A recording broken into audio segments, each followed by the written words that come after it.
Everyone's telling you, buy property, it's the best investment. Your parents say it. Your coworkers say it. That one uncle at every family dinner says it. And you're sitting there, savings account open, calculator running, thinking maybe they're right. They're not lying to you, but they're not showing you the full math either. Because in Canada right now, in 2026, the honest answer to should I buy or rent is not what you expect. And by the end of this video, you'll have the actual numbers, no sugarcoating, no real estate agent spin. You're probably in one of two camps right now. Camp 1. You're renting, feeling guilty about it, like every month you're just throwing money away.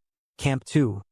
You bought or you're about to, and you're terrified you made the biggest financial mistake of your life because prices keep moving and rates are still wild. Both of these feelings, completely valid. And both of them are built on incomplete information. In the next 4 minutes, I'm going to break down 3 things the buy versus rent conversation always skips.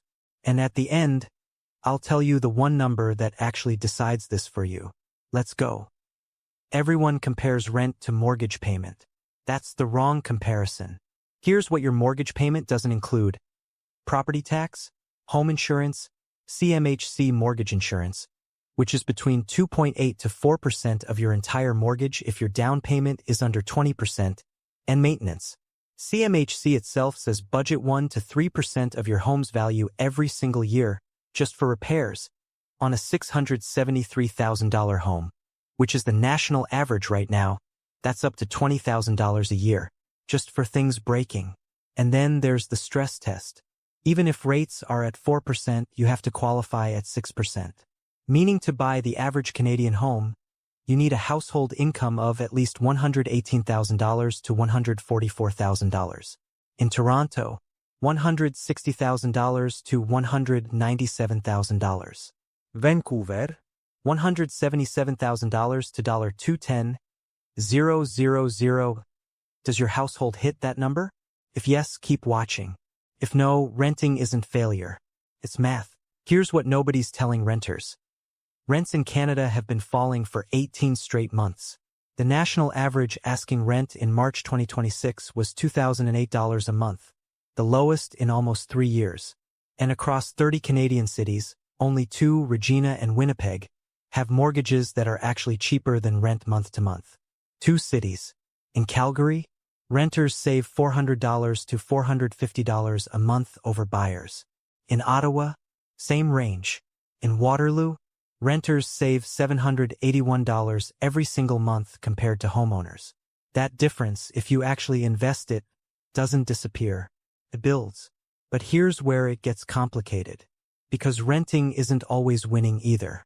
And the one thing that flips the whole equation, most people ignore it completely. Time horizon. TD Economics says buyers typically need 5 to 7 years just to break even compared to renting, after you factor in transaction costs, closing costs, land transfer tax, and interest-heavy early mortgage payments. In Toronto, the land transfer tax alone on a $700,000 condo is over $40,000. If you're planning to move in 3 years, renting wins. Not emotionally, mathematically, but if you're staying 7, 8, 10 years, buying starts compounding hard. Because the equity you build is tax-free in Canada, your principal residence is exempt from capital gains tax. A $100,000 gain on your home is $100,000 in your pocket. The same gain in the stock market, you're giving the CRA a cut. That tax-free compounding is the one real superpower of buying. But it only works with time. Look, I know what you actually want. You want someone to just tell you, buy or rent. Simple answer. But the people selling you that simple answer are either trying to get you into a mortgage or trying to keep you renting. Neither of them is sitting in your financial situation. The honest answer is this. If you have the income to qualify, the down payment ready, you're staying put for at least 7 years, and buying keeps your housing costs under 35% of your gross income. Buy. The math is on your side long term. If any one of those 4 things isn't true right now, rent. Invest the difference.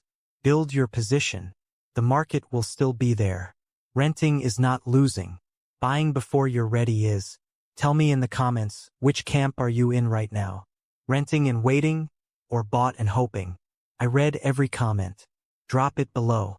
And if this video actually showed you something the usual real estate content doesn't, hit like. It tells me to keep making stuff like this instead of the usual fluff.